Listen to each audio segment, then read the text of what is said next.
Wondering what it takes to get into an elite law school? Would you like to hear my story? Today I'll tell you the steps I took to position myself for getting into a top law school. And if you stay to the end, today's bonus law fact deals with a space alien who was convicted of attempted murder in Germany. Hello, lawlings. This is Professor Bo Baez. I was privileged to attend an elite American law school, but how I got there was not mere luck.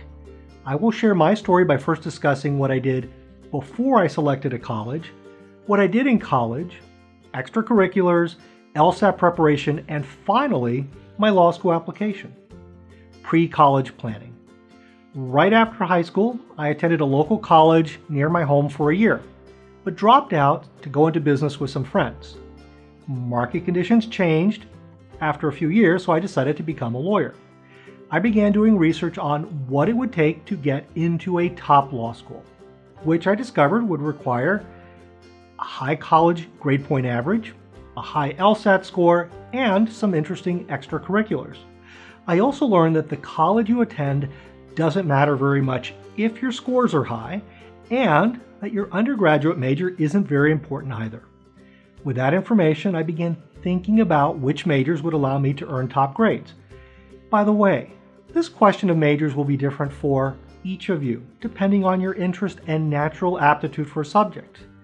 For me, I decided that speech communications would help me achieve a high college GPA. I then applied to a college with very low tuition that had my major.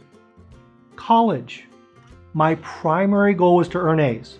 I was obsessed with earning only A's, dropping out of a class once I realized I would only be able to earn a B because of a low grade on my first exam. For my required drama class, the professor assigned me a B, which I had not earned.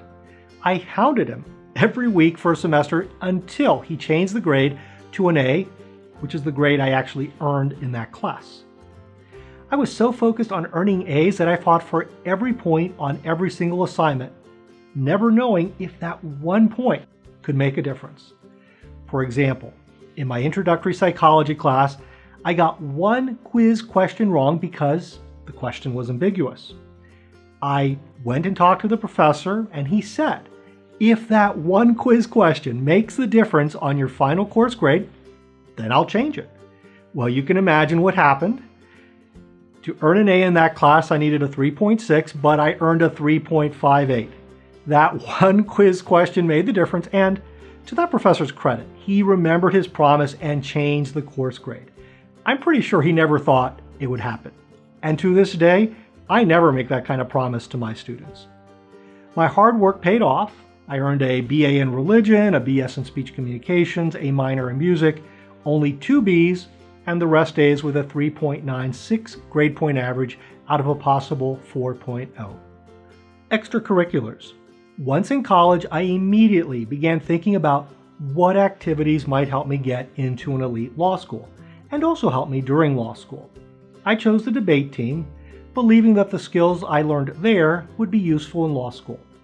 I also thought that a law school admissions officer would find the debate team experience interesting. Looking back, I don't think the debate experience made any difference in my application, but I'll never know. Second, my college had a community service requirement, and I decided to become a chaplain in a county jail 30 miles away. I was terrified every week that I went, but I grew and I learned from that experience. I do know that my chaplaincy made a difference in my application, which I will mention shortly. LSAT preparation. I knew that I would apply to law school during my senior year of college, so that meant preparing the LSAT long before I took the test. About 6 months before I took the LSAT in August, I purchased an LSAT preparation book and began studying for the test. I took an advanced logic class in college, thinking it would help me with the logic portion of the LSAT. It actually helped me with 3 LSAT exam questions. At the end of my 3rd year in college, I enrolled in an LSAT preparation program, and I drove 60 miles to attend the classes and prepare for the exam. I made the drive 3 days a week, attending classes and taking practice exams. By the end of the summer, I was scoring very well on the practice exams, though my actual LSAT exam score came in 2 points lower than expected. But my score was high enough to get me into about half of the T14. For those of you who don't know, T14 refers to the top 14 law schools in the United States, out of the 200 law schools accredited by the American Bar Association. Application. At that time, I appreciated that there was no way of knowing which law schools would accept me. So I applied to 12 law schools, elite and non-elite. My main regret here was not applying to more elite law schools. I only applied to 4 of the T14 law schools, getting waitlisted at 1, rejected by 2, and accepted by 1. A friend of mine was at the law school I had been waitlisted at, so he went down to the admissions department to figure out what my chances were. He told me that the year before I would have gotten in, but that in the year I was applying there had been a surge in law school applications, so not enough seats. The lesson for you here is that timing is important. Every law school has a personal statement, and I decided to use my experience in the chaplaincy as my primary story.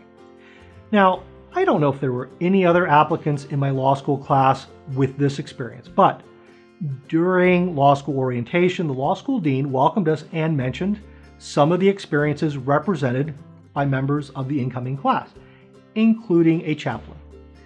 The lesson for you is that you should have some extracurriculars, but today they aren't as important for you as GPA and LSAT score. Now, for today's bonus law fact. In 1973, a young man who was only referenced to as H in the litigation met a young woman at a disco. After a while, H confided in the woman that he was a space alien from Sirius and that he had been sent to Earth to save a few humans from the upcoming invasion of Earth. H told her that he would need to purify her soul if she wanted to live, and she agreed. First, H told her that he had a new purified body ready for her. So far, so good. Second, that she would need to kill herself so she would be reincarnated into that new body. And third, before she killed herself, she would need to buy a life insurance policy with him named as the beneficiary, so he could give the money to her new reincarnated body. The life insurance policy would pay double if it was an accident, so he instructed her to get into a bathtub with water, then place a plugged-in hair dryer into it. Though she got hurt, she didn't die, and his plan was discovered by the authorities. The court sentenced H to 7 years in prison for attempted murder because he convinced her that taking her life would not result in her death, which he knew was a lie. Unfortunately, the court doesn't indicate whether he was deported to Sirius after he was released from prison. New videos every other Wednesday. If you like this video, please like and share it, then hit the subscribe and bell button so you can become a better student and a better lawyer.